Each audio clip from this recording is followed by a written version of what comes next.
How to turn off pages, you manage check-in notifications on Facebook Lite. Hello guys, in today's video I'm gonna show you how to turn off pages, you manage check-in notifications on Facebook Lite. First thing, go to Facebook Lite and here just click these three lines in the top corner, and after you click on it, go down.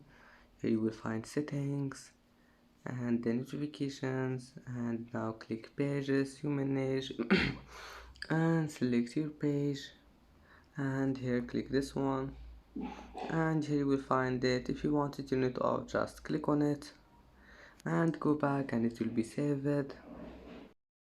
And that's it for today's video. If you like this video, please don't forget to like and don't forget to subscribe, and thank you for watching this video until the end, and now see you in the next video.